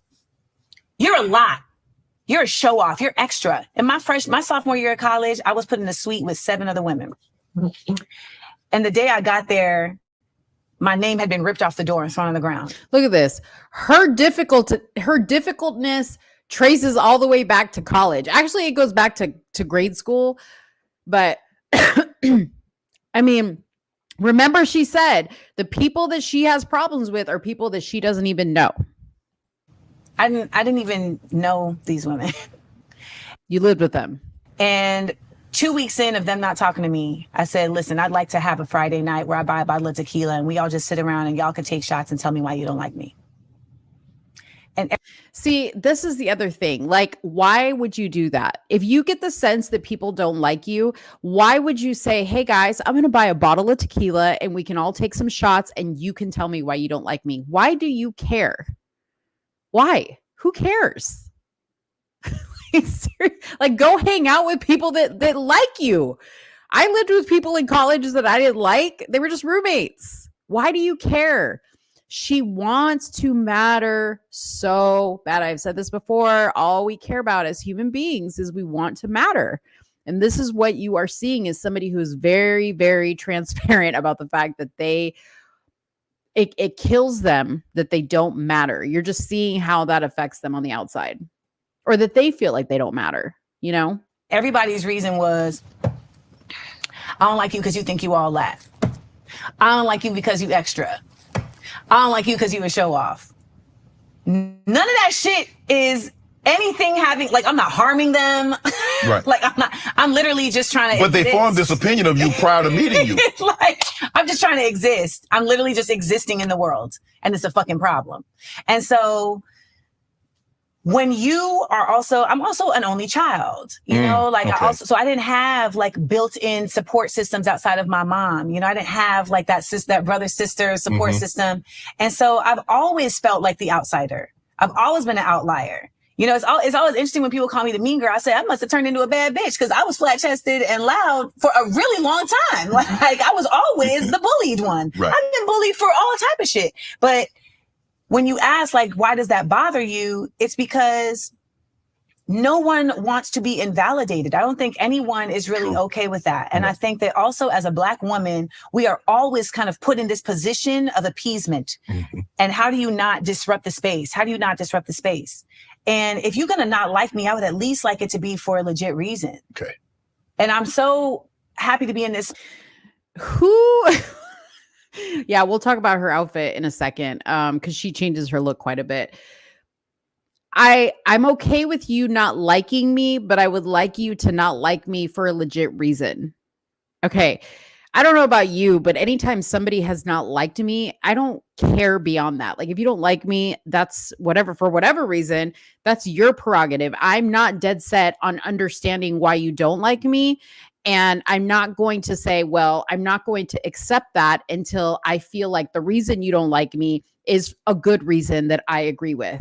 Oh, well, Monique, I don't like the way you talk, or I don't like, the way you part your hair. Okay, I think that's a good reason. I'll accept that. Go ahead and keep not liking me. That doesn't make any sense. You see what I'm saying? Like that's somebody who can never be appeased. Now, on her appearance, so you're hearing some things, right? So Amanda grew up with a single child. She grew up with a mother who is from Grenada. I don't know what her mother looks like, but in the description, they said her father was African American. So she's clearly mixed because people from Grenada are Grenadian or whatever they call it, right? Like we're not going to say that those people are Black. There may be some people that are dark complected, like people in Brazil. There's some people that are dark complected that if you saw them, you'd be like, oh, and you didn't hear them speak or know where they were from, you would say, oh, you're Black. Well, no, they would say, I'm from Brazil. Okay. So there is a very distinct difference. So Amanda herself is, in my opinion, mixed. Okay. She's mixed and she's light skin complected, right? I think she struggles with that. I think she struggles with that because, you hear her talk in several interviews about how she has a problem being accepted in the Black community because people in the Black community even say to her, you're mixed, you're not Black. So attributing it to her look, right? Like right now we see her with braids and she often wears, well, not often, but she most recently started wearing these very like eclectic looking outfits. They almost look like pajamas. You'll see her wearing them like all the time, like on her Instagram and whatever. Before this, she had a big afro. So she's had a lot of different, like she's done like the finger wave, she's done the afro, the very like militant looking type, like Black Panther type. So she's constantly, I think, like in character, she's got like the bamboo hoop earrings and I feel like she's constantly in character, like she's trying to find her identity, like she's trying to very much exude what she thinks Blackness is. Even from the way she speaks to the way she acts, I don't ever feel like she's really being her authentic self, whatever that is, you know what I mean? So I don't know. That's what I think in response to your comment there, Cheryl. Space with you because, to be honest, like I've spent so much time trying to convince people, Shannon, trying to convince people of like, no, that's not what it is. That's not what it is. And it's like, I'm off it. Yeah. I'm off it. See, she spends so much time trying to convince people. There it is. There is the truth. There is my truth. There you go. There is the truth and there is my truth. No, there is only the truth. Like, the facts are the facts. It doesn't matter if it's your facts or my facts. They are whatever the facts show are the facts. But she's basically saying that the truth is only the truth to her if it's her truth. And a lot of times, baby, it's the same. Mm-hmm. And one of the reasons why you can see that is because when I recount a story, I want you to notice this when I recount stories. Here it goes. Here's where she's going to tell you who she is. I very rarely include my feelings. Hold on to that. I very rarely include my feelings. I very rarely include my feelings. Let that sink into your head and stay there as you watch the rest of this. It's never, I felt that this person did this. I thought that this person did this. It's like reading Game of Thrones. He's It gonna actually give you happened. this. He's just giving you the sequence of events. You don't see the feelings of Catelyn Stark at the fucking Red Wedding until you watch the show, because in the writing, it is just a series of events. That is part of my autism. I speak in directs. I speak in linear spaces. I speak in literals. That's part of the reason why people don't like me neither, because I'm literal and I take things literally. So if you say to me, I'm gonna be there at 5, I'm like, why you ain't here at 5? So that makes her autistic. Just know, if you like to be punctual and, you know, you get upset that somebody is not as punctual as you are, you may be autistic. Like, well, I'm at 5-ish. Well, you should have said 5-ish, because I was waiting for you at 5. So let me ask you this. How old were you when you got diagnosed, and did you always feel that you was... Notice what he said. Shannon is genius. He said, did you always feel? Now, she's not going to correct him and say, it's not what I felt, it's what it is. It's a trick question he's asking. Different, and you felt something was wrong. Well, what's today? Today is Thursday, the 18th. So 42 and however many days until I was just recently diagnosed. Okay. And this came out of this situation because so many Black women who are autistic said to me, I see you. You need to. And I've always thought, you can look at other interviews. I have mentioned before, like, I think I'm on the spectrum because I'm an 80s baby. This was not really a part of the narrative. Right. And as we started seeing more about autism and you start seeing shows about different characters, and I start learning more, like from people like Holly Robinson Peete, I'm like, this feels really like me. But then, you know, I think sometimes we're afraid to learn certain things. Yeah. So She said, this feels really like me, the woman who doesn't go by feelings. This feels really like me. 60s and 70s babies just got whipped and put to bed. And to be honest, it's true. And to be honest, I just want to say, like, so my mom, so in this revelation, my mother started looking up like symptoms of autistic children and was like, oh, you exhibited all of this, but I didn't know what to do with this. Mm-hmm. She's a single parent. She's trying to figure it out.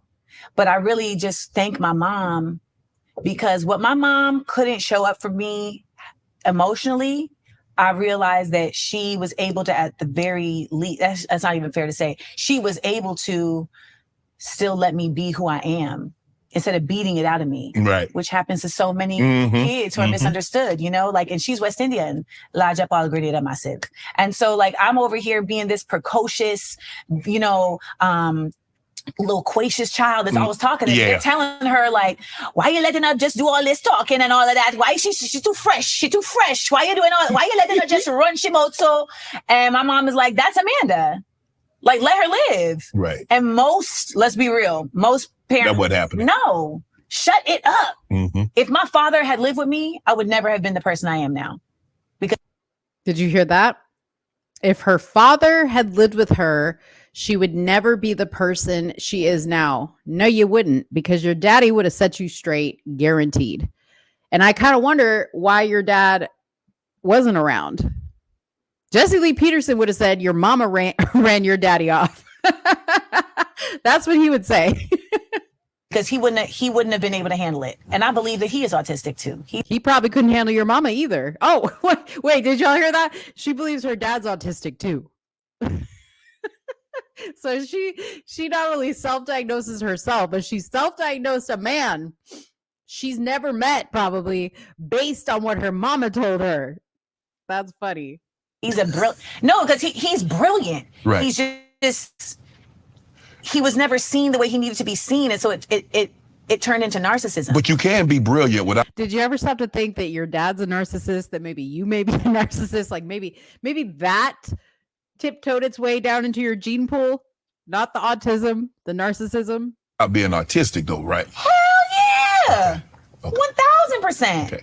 Absolutely. But just because I'm both. But I'm gifted and autistic. Yes, but Amanda, sometimes, just because you have a special gift, that doesn't mean that, you have a spectrum or you have just because you see things differently, it doesn't mean that you're on the spectrum or you. This isn't related to simply how I see things. This is related to how my brain functions. Yes. But just because your brain functions differently from, say, mine. Yes. So you feel just because your brain functions differently that's what caused it, or there's a clinical diagnosis that there are clinical diagnoses for you. Yes, there are clinical diagnoses for autism. Yes. Okay. So he said there's a clinical diagnosis, and she said yes. And he said for you, and she said yes. There's a clinical diagnosis for people. This is why she got slammed on this. Yeah, I know when you take the test. And see, he's hanging his head, and she made mention of that because he was like, he's invalidating me. He's hanging his head because he's just like, you're playing in my face. Okay, I'm trying to get down to the bottom of this. And he saw it right away because he was like, Amanda, just because you feel different, just because people don't necessarily agree with you or whatever, doesn't mean that you're autistic. He's trying to get that through to her. And he did the same exact thing with Monique when she was on his show talking about everything that she had experienced in the industry. And she was relating it to racism and sexism, right? He did the same exact thing with her. So he kept it very, very consistent. So for her to come back and say that he was being different with her and had never treated any guests that way was completely crazy and wrong. You see, when you take the test, you're like, hold up. I've been thinking my whole life that this was a problem. Mm-hmm. Like the fact that I have to doodle, I have to draw all the time. I have to be doing things all the time to be stimulated. It's literally called stimming. Okay. Like the fact that when I'm a baby, I have to rock, like in a child pose, like literally rock. And my mom would be like, why is she doing that? We find out later, this is stimming. This is her literally dealing with her anxiety in a self-soothing way. Okay. The fact that even little things like if there was a bowl of peanuts right here, I would be lining them up in a row. I'd be lining them up in a row. Like these are small things that are indicative of. I mean, that can also be OCD. I'm so sick of her. We're only going to listen to a little bit. Then I'm going to move on and see what else I got to talk about. Like your brain functions in a very particular way. Right. Okay. And that functionality also displays itself in your behavior. Right. So it's also atypical to the way that our society functions. Mm-hmm. So for instance, like this society is very keen on people performing. There's all this phoniness all the time. Yes. Right. Yes. And when you are autistic, you literally are unable to even catch these certain social cues. There have been twice in my life where I was in a fight and I didn't know I was about to be in a fight because I just didn't understand the social cues. Right. I literally didn't understand what was happening. Okay. I'm thinking like they said, come outside. And I'm like, what's up? And then I get punched in the fucking face. For the record, I won the fight. You let her get out. She got out first and you still won. Yes, sir. Damn, you got squabble skills like that? I have rage. I have rage. I'm very strong, like freakishly. You single? Yes.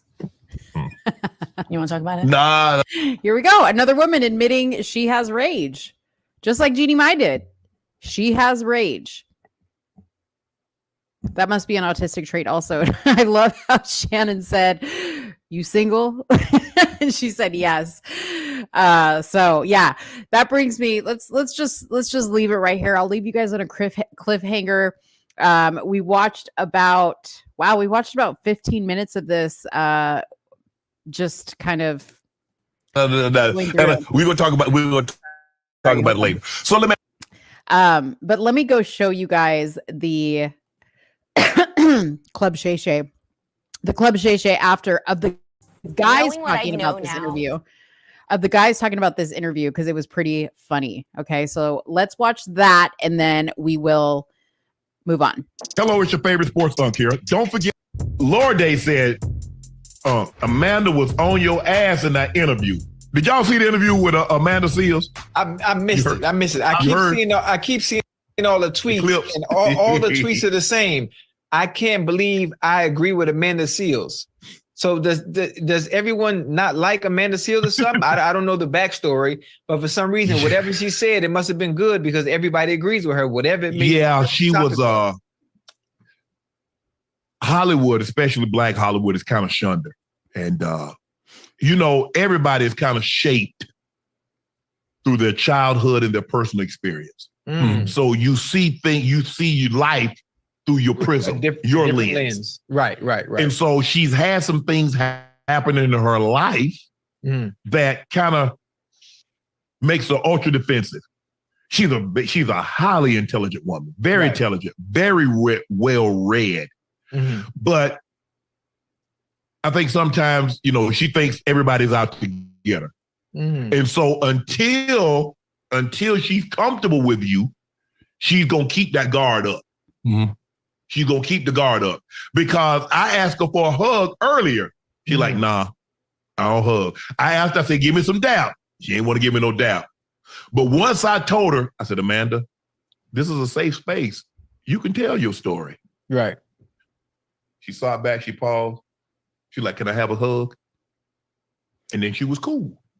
See, I think a lot of things. She's like a little kid. Remember, I told you guys, she's like a little kid. That is like a little kid. And you guys didn't see that part in the interview, but Shannon does say to her, hey, let me get a hug. He's just doing what he does, like what Shannon does, to kind of, I think he was doing that to disarm her a little bit and let her know, like, we're cool, like nothing to be scared about. I'm not going to attack you, which he did not. And you see here that he is very sympathetic towards her in the sense of bringing up how she grew up and that he really understands that she was shaped by her experiences in life. But that, again, adds to her very like immature state of mind that she thinks like a little kid, like, oh, I'm not going to, now can I hug you? Because now I feel safe. That type of thing. And people like, I was trying to invalidate her experience. No, I wasn't. It's the same thing I told Monique when Monique said, see, I was trying to get this role and Oprah told me to go blah, blah, blah for. Right. And she ended up getting the role. I said, well, Monique, did you ever think that they were looking for a Black heavyset woman and you two were probably the only two in Hollywood? And she said, oh, okay. That makes sense. Right. And so when she said the white lady had her teacher, I said, Amanda, did it ever cross your mind that, I don't know where you from, but where I grew up, Ocho, kids never corrected a parent or an adult. Corrected? Yes. And that's what I said. I said, Amanda, did you think maybe because you were a child, even though you were right, the mere fact that a child corrected an adult. Now, maybe in today's time, that's fine. Maybe where in some places you grew up.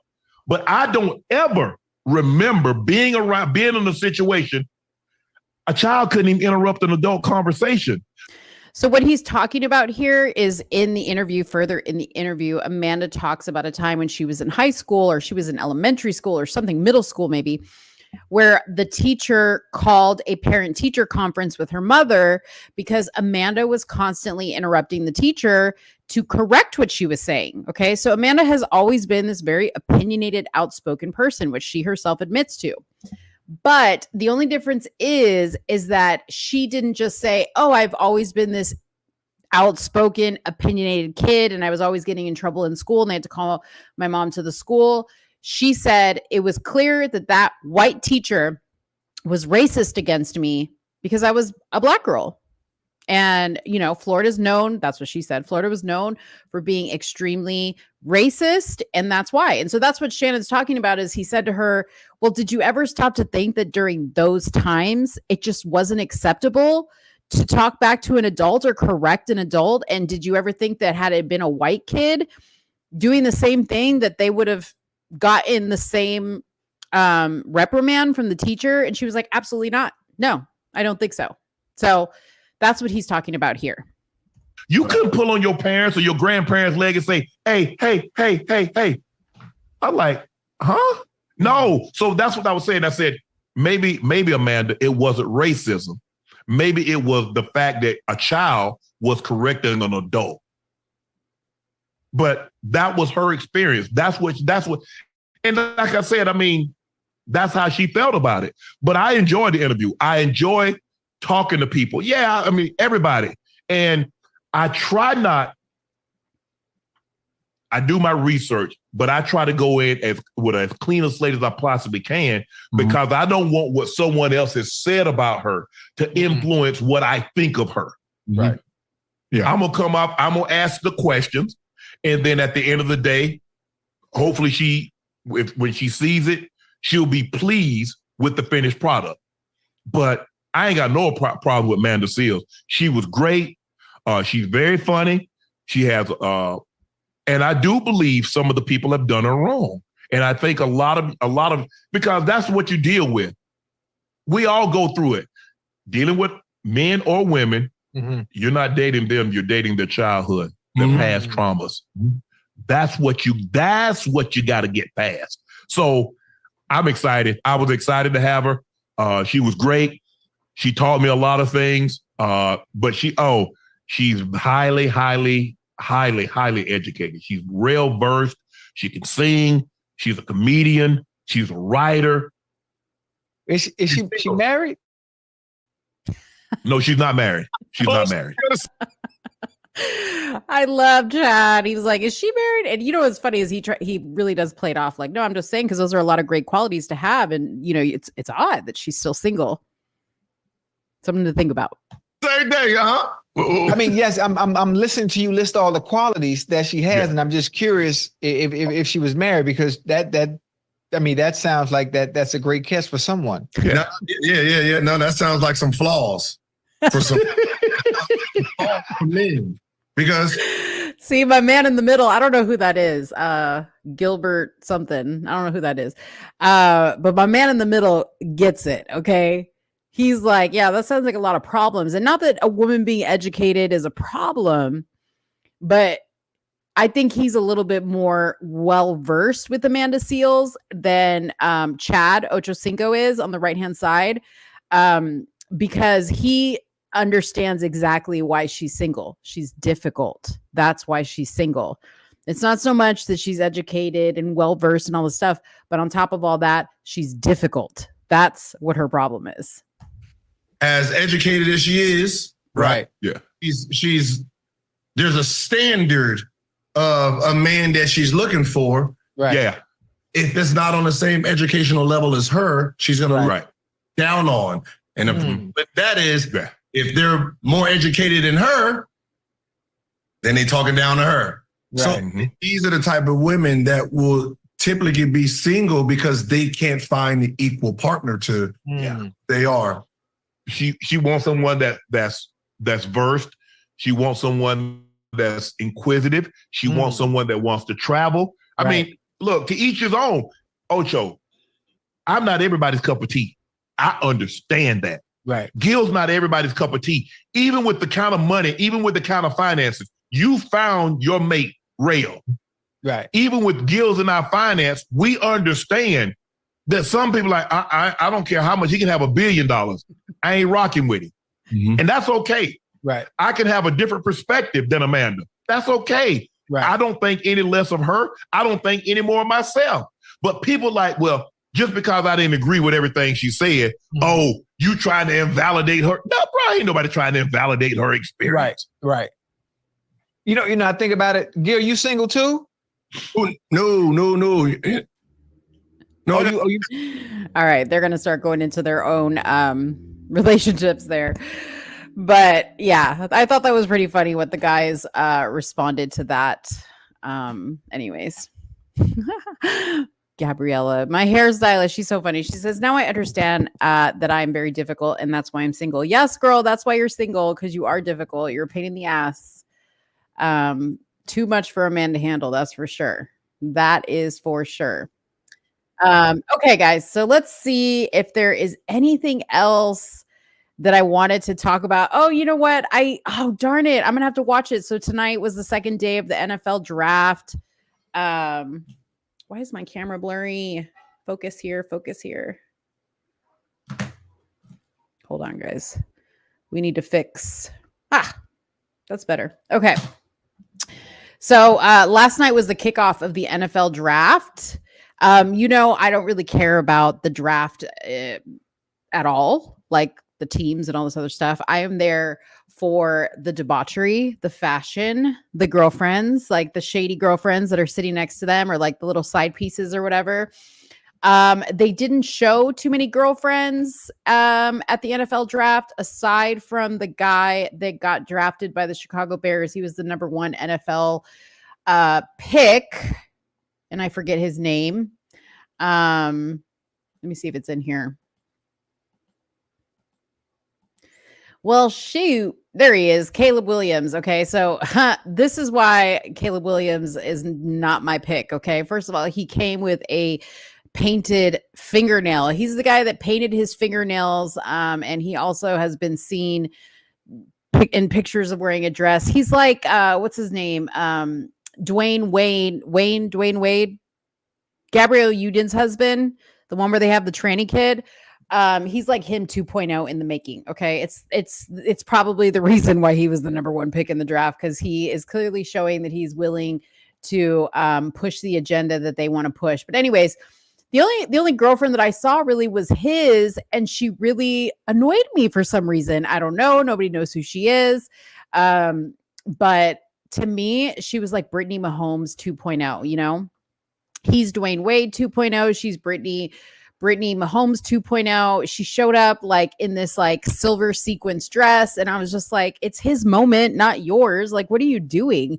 Like, why do these women come dressed like they're going to like homecoming or like prom or something like that? Like, this is like your man's moment. Like, just like lay back and just support and be there for them, and just, but a lot of these chicks are trying to be seen.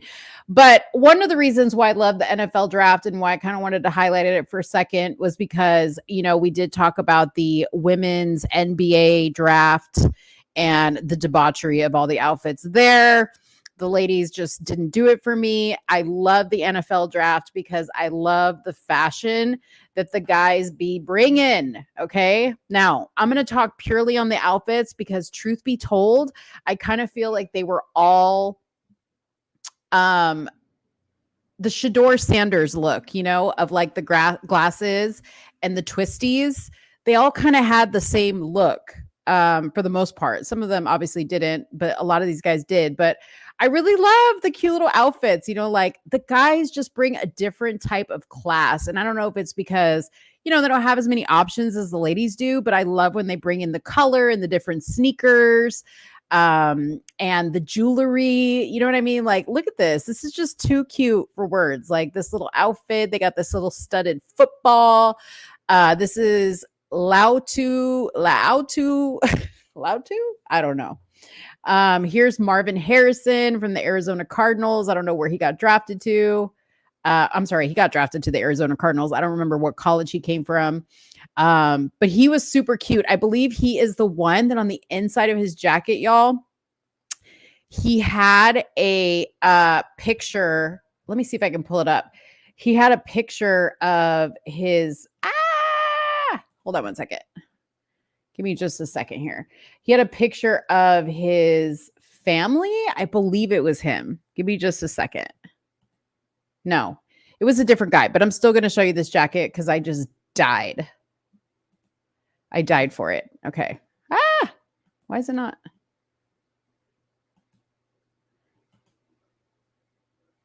Okay.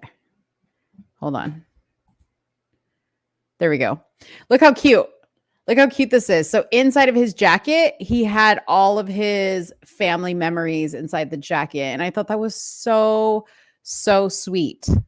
So yeah, I just wanted to highlight that. I'm going to be watching the replay of the draft tonight. My hubby watches the draft. I really thought one of the dudes would walk out on the stage in a dress. What's so funny about that is like, we thought the same thing. I was like, man, next year, that'll probably be the case, is somebody will walk out there in a dress. And I really do hope they don't. I really do hope they don't. All right. So that was Marvin Harrison. Oh, this was another one of my favorites because there's nothing more that I like then a dark-skinned brother in a pastel color suit. I think men with dark skin look really good in these colors, and I really loved this suit. I wish we could get an up close of the detail, but this is Terrion Arnold, and he went to the Detroit Lions.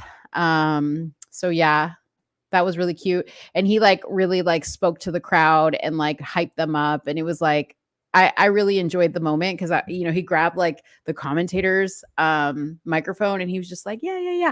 Did y'all see how Roger Goodell was just getting booed like every time he came out? It was like, woo, man, football fans are like savage.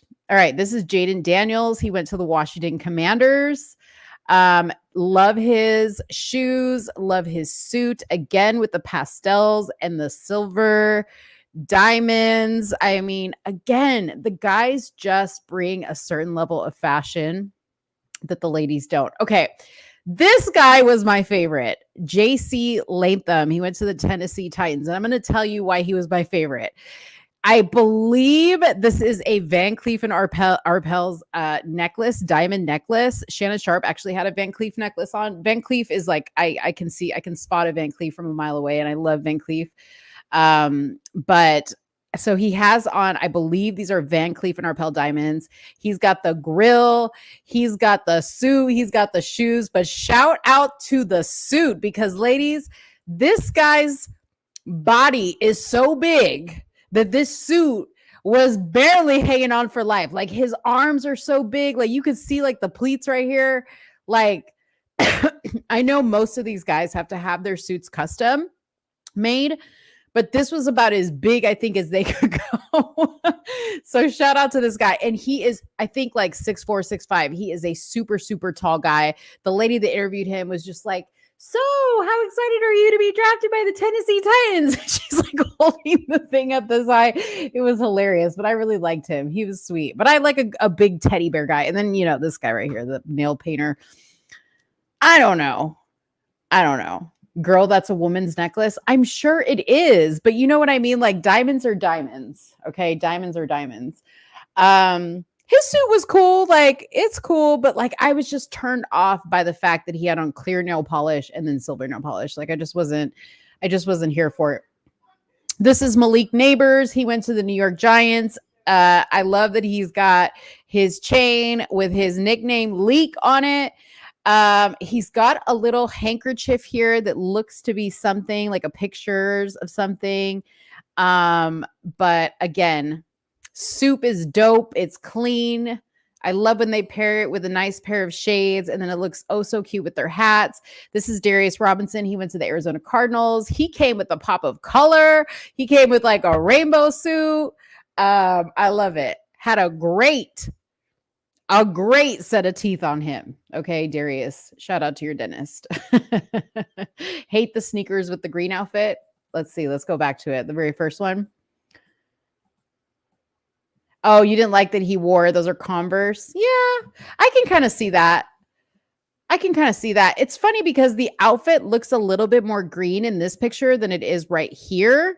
So I don't know if it was like this green of an outfit. And if it was like this, more like this in person, I wouldn't hate the shoes so much, but who knows? Maybe these shoes had some type of sentimental value to him. Okay. So this I wanted to bring up. So this is something on Right Wing page, and I'm going to play this in a second, but this is crazy. So police arrested a Baltimore high school athletic director Thursday after they said they discovered he allegedly used artificial intelligence to create a phony audio recording of the school principal that went viral and cost the school leader his job temporarily and his safety. Principal Eric Ellsworth was removed from his position at Pikesville High School after the school district began investigating the audio clip that was circulating among staff and social media in January, where it appeared Ellsworth made racist comments against Black and Jewish persons. The 3-month probe, which involved local police and the FBI, concluded that the audio was forged using AI tools by Dasan Darian, the athletic director at the school. According to Baltimore Chief at Police Robert McCullough, Detectives allege Mr. Darian made the recording to retaliate against the principal who had launched an investigation into the potential mishandling of school funds. So this guy right here, this Black gentleman right here was basically being accused of mishandling school funds. And in turn, he made this fake AI recording. Good night, Mad Cow. Thank you for watching the show. He made this fake AI recording to basically frame the principal. So I'm going to play this for you guys so you guys can hear this, but this is crazy. I'm the principal here, me and only me. You know, I seriously don't understand why I have to constantly put up with these here every day. Between these ungrateful Black kids who can't test their way out of a paper bag, or these teachers who don't get it, how hard is it to get these students to meet their grade level expectations? Lawrence and Ravenel should have never been hired. And don't let me get started on DJ. I'm going to drag his black ass out of here one way or another. I'm going to get something to stick. I'm just so sick of the inadequacies of these people. And if I have to get one more complaint from one more Jew in this community, I'm going to join the other side. Kathy, I'm done. Isn't that wild? That is wild. That is so scary that AI can do that. And that we have gotten to a point now where people are using AI to basically frame people. How do we know who else this hasn't been done to at this point? Crazy. So I definitely wanted to show that because, you know, this is why Suni laughs at me, but this is why I'm so like scared of AI is because of this type of thing. This is the type of thing that is scary to me. I'm going to show you guys a funny clip from my most favorite podcast. What is it called? The Super Racist Podcast, it's called. And I have shown this before. This guy's a comedian. Please don't take offense to it, but he interviews everybody of all races wearing a Ku Klux Klan white hoodie. So I'll play this for you guys' enjoyment. Oh, and then I want to talk about Diddy. I do want to talk about Diddy. Okay, so you are a Black man. That's correct? That's right. I don't like a lot of stereotypes about Black men because I don't think they're true. Yeah. Like the one about all Black men love fat white women. That's not true. Tend to agree with you. Some Black guys are gay. Did you hear that? No, I don't hear anything. Huh. No. Anyways, while I have you here, can I ask you a question? Sure. What you got? Why does every Black man have a paper license plate on his car? It's tax time, man. You know. Every Black guy I know has a paper license plate. Who's making these things? Nike? Fubu? Did you hear that? Man, I don't hear nothing. I don't hear anything. The Super Racist Podcast. Oh, I had to show you guys that because that's my favorite. If you guys don't understand the chirping reference, it's a thing with Black people and Hispanic people. I'm not all Black people and all Hispanic people. Some people hate the sound, but I'm one of the people that I don't hear it. Like if there is a smoke alarm that needs new batteries in my house and it's chirping, I don't hear it. Like my ethnicity doesn't allow me to hear the chirping. So that's what he's making reference to. And I thought it was quite funny. Okay. So I wanted to talk about Diddy really quick because there has been a development or a new piece of news coming out about it. Let me just pull it up here really quick. Give me just a second. I still got some people on here. Mad Cow says I was basically putting him to sleep. So he left. It's all right, guys. I understand that not all these topics are everybody's cup of tea, but you guys have to understand that if I want to be able to, or if we want to be able to stay visible on YouTube, we cannot talk about just politics. It's unfortunate. I would love to talk about politics more than we do, but we can't. So that's what it is. And that's why we have kind of changed up the format of the show a little bit. All right, so here is the latest developments on Diddy. Diddy files motion to dismiss, stating some statutes didn't exist in 91. Okay, so let's read about this. So Diddy wants to dismiss some of the claims in one of his sexual assault cases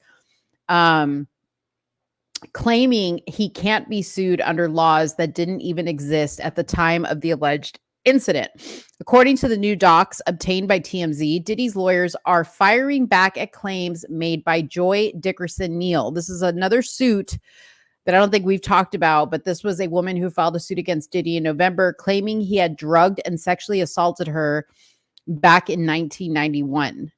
Joy filed 6 causes of action against Diddy, and now his team is claiming she can't sue him for several of those claims because the laws didn't exist when she said he assaulted her.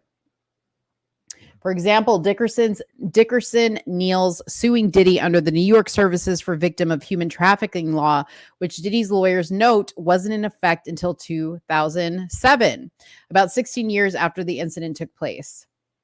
Oh, I appreciate you. It's being so late. Well, it's late here too. It's 11:17. It's 12:20 a.m. here at Forever Tia. I'm barely awake. Well, I appreciate you staying with me until you fall asleep. I fall asleep to many, many podcasts, just so you know. Okay, so Diddy also is contesting her claims under the New York State revenge porn law, codifying in 2019 the New York City Victims of Gender-Motivated Violence Protection Law passed in 2000 and the 2016 revenge porn law. Basically, Diddy's lawyers are calling for claims under these laws to be dismissed with prejudice, though, of course, they're also maintaining their client didn't commit the alleged acts at all, including the sexual assault she claims to have endured at his hands.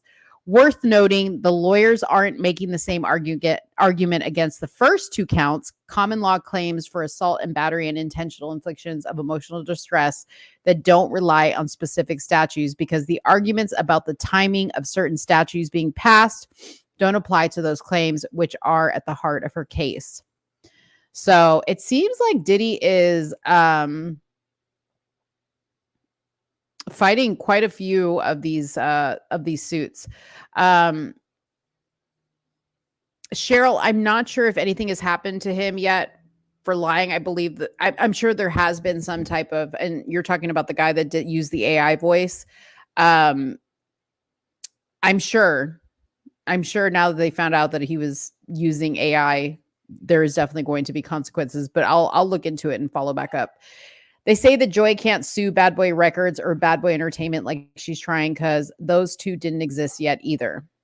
So anyways, that's what's going on there in Diddy world. He's trying to get rid of as many lawsuits as he can. Gabriella says you should do a show about the Michael Jackson being innocent. So I did do a live about that after one of our shows. Either it was a Tuesday or Friday show last week or a week before, but I am still in the process of watching the court case that is 12 years old, involving Conrad Murray, the doctor that was accused of overdosing Michael Jackson on propofol. And I'll be honest with you guys, I had to take a couple days break from it. I'm back on it now, but I had to take a couple days break from it because it was so sad to listen to. The testimony from the medical experts and the people that either did the autopsy on Michael Jackson, and then they brought in all the medical experts on the specific parts of the body that were affected by this medication, the heart and whatnot. It is so sad to hear these doctors say that the way that Dr. Murray recounts the incidents of that night and to include leaving him alone for any amount of time after administering propofol is absolutely inexcusable as a medical professional. And it got to the point where I was talking to, I've been talking to people and kind of telling them about it. And it just makes me so sad. It brings tears to my eyes, because the fact that we did this man like this is inexcusable. And I say that, and people may say, oh, you're getting, whatever, what about this? What about that? Keep in mind that he was never found guilty of anything. We were just told that Michael Jackson was a monster, and a lot of people, I never believed it. A lot of people believed it. But in listening to this trial and people giving testimony about him and watching other things, It is clear to me that Michael Jackson was killed. It is intentionally killed. I will say that. I'm not even going to say it's my opinion. No, Michael Jackson was intentionally killed. Now, the reason why he was intentionally killed, I'm not 100% on, but I definitely think it has to do with his music catalog, much like Prince, much like Whitney. And that brings me to more sadness, because then I think about the connections that Prince and Whitney and Tupac and Biggie had to this gentleman that was running Michael Jackson's head of security, Fahim Muhammad.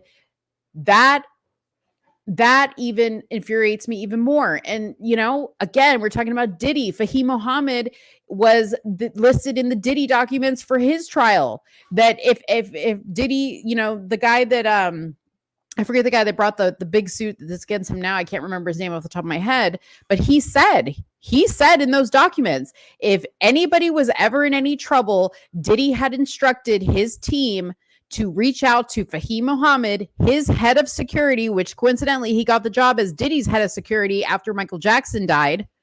Okay. And he was there the night Michael Jackson died. How weird is that? That this guy, Fahim Muhammad, was to be called because he could take care of anything. He had connections in the LAPD and the Miami PD. So it's just so sad and just disgusting, because we have lost a great performer and musician, and I believe a humanitarian, a true humanitarian, you know, a true person that really cared about people and kids and the environment, and didn't just do it to be relevant. Like, it's something that he really cared about. And it's just sad. It's just sad. So I had to take a couple days break from that. But I'm back on it. Have I watched Jaguar Wright's interview? Oh yeah, I have watched Jaguar Wright's. I have watched all of Jaguar Wright's interviews. And yeah, I mean, like, you know, a lot of what she says seems very valid to me, but then at the same time, because I've been following Jaguar Wright for so long, and I don't just watch her when she's talking about celebrities, she's a little nuts too. So I don't know. I have no idea. What is this? Why are you saying Suni? Suni's not here. I need your help. Don't say no, please. But Suni's not here. I'm not Suni. I'm Mo. But you can ask me. What is it? I've never seen you here before.